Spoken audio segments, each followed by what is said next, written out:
नैना Catherine Kapoor एक निराशावादी, परेशान पंजाबी अमेरिकी एमबीए छात्रा है जो न्यूयॉर्क शहर में अपनी विधवा मां जेनिफर, एक पंजाबी ईसाई, विकलांग भाई शिव, दत्तक बहन जिया और दादी लज्जो, एक पंजाबी सिख के साथ रहती है। जेनिफर अपने पड़ोसी जसविंदर जैज कपूर के साथ एक असफल कैफे चलाती है। लज्जो जेनिफर और जिया से दुश्मनी रखती है क्योंकि उसका मानना है कि जिया को गोद लेने के कारण उसके बेटे, जेनिफर के पति और नैना के पिता ने आत्महत्या कर ली। नैना के दो सबसे अच्छे दोस्त हैं, उसका सहपाठी रोहित पटेल, एक गुजराती अमेरिकी, और जसप्रीत स्वीटू कपूर, जैज की बहन। उसका जीवन नीरस है और अपने पिता को खोने के कारण उस पर छाया पड़ा है जब तक कि अमन माथुर और उसकी मां उसके चाचा प्रीतम चड्ढा के साथ अगले दरवाजे पर नहीं चले जाते। अमन की जिंदादिली धीरे धीरे नैना के परिवार पर हावी हो जाती है और वह धीरे धीरे उनकी समस्याओं को हल करना शुरू कर देता है। उनका सुझाव है कि वे कैफे को एक भारतीय रेस्तरां में बदल दें और इसकी सफलता से उनका वित्तीय बोझ कम हो जाएगा। अमन नैना को खुश रहने और पूरी जिंदगी जीने के लिए प्रोत्साहित करता है। उसे उससे प्यार हो जाता है। रोहित को भी नैना से प्यार हो जाता है और वह अपनी भावनाओं को व्यक्त करने के लिए अमन से मदद मांगता है। नैना रोहित से कहती है कि उसे उससे कुछ कहना चाहिए, जिससे उसे लगता है कि वह उसकी भावनाओं का प्रतिकार करती है। नैना बताती है कि वह अमन से प्यार करती है। घबराकर रोहित ने अमन को फोन करके बताया कि क्या हुआ है। नैना अमन के घर जाती है और अमन और उसकी पत्नी प्रिया की शादी की तस्वीर देखकर चौंक जाती है। दिल टूट गया, वह चली गई। अमन की मां उससे कहती है कि क्या हुआ है। वह कहता है कि वह नैना से प्यार करता है लेकिन उसने इसे छिपाने का फैसला किया है क्योंकि वह दिल की बीमारी से मर रहा है। वह वास्तव में शादीशुदा नहीं है। प्रिया उनकी बचपन की दोस्त और डॉक्टर है। अमन मरने से पहले नैना और रोहित को एक साथ लाने की कसम खाता है। उसका मानना है कि रोहित उससे बेहतर उसकी देखभाल करने में सक्षम होगा। वह नैना और रोहित के रिश्ते को बदलने की योजना बनाता है और धीरे धीरे उनकी दोस्ती प्यार में बदल जाती है।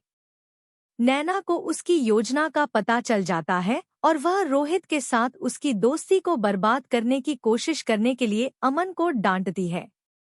अमन रोहित की डायरी निकालता है और नैना के लिए अपनी भावनाओं को कबूल करते हुए कहता है कि वे रोहित की हैं।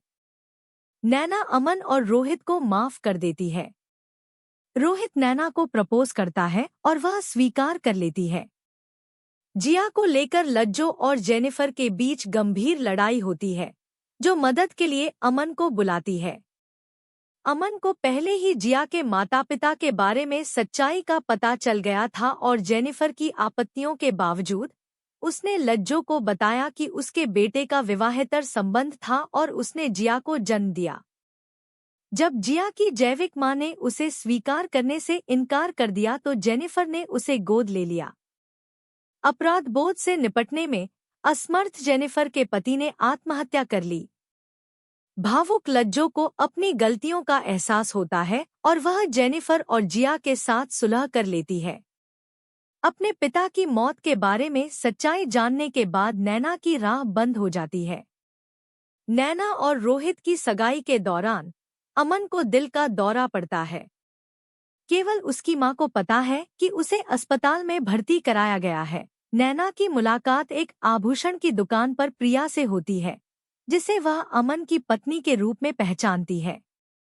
वह अपना और अपने पति अभय का परिचय देती है, जो अमन के बारे में सच्चाई बताता है। हैरान नैना को एहसास होता है कि अमन ने उसके लिए अपने प्यार का बलिदान दिया है और भावनात्मक उन्माद में मॉल छोड़ देता है। प्रिया ने अमन को फोन किया और उसे बताया कि क्या हुआ था।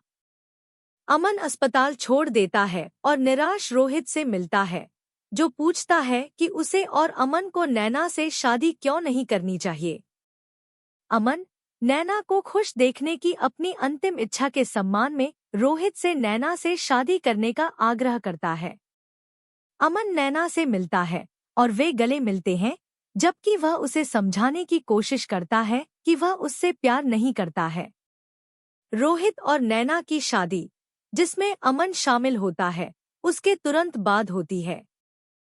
शादी के कुछ समय बाद अमन अपनी मृत्यु शैया पर है और सभी को अलविदा कहता है। नैना के रोते हुए कमरे से चले जाने के बाद वह रोहित के साथ अकेला रह गया है। अमन उससे वादा करता है कि भले ही नैना इस जीवन में रोहित के साथ है, लेकिन अगले जीवन में वह उसे पालेगा। 20 साल बाद अधेड़ उम्र की नैना बड़ी हो चुकी जिया को बताती है कि कैसे अमन ने उनके जीवन के हर पहलू को प्रभावित किया। उनके साथ उनकी बेटी रिया और रोहित भी शामिल हैं, जो नैना को गले लगाते हुए कहते हैं कि वह उससे प्यार करता है।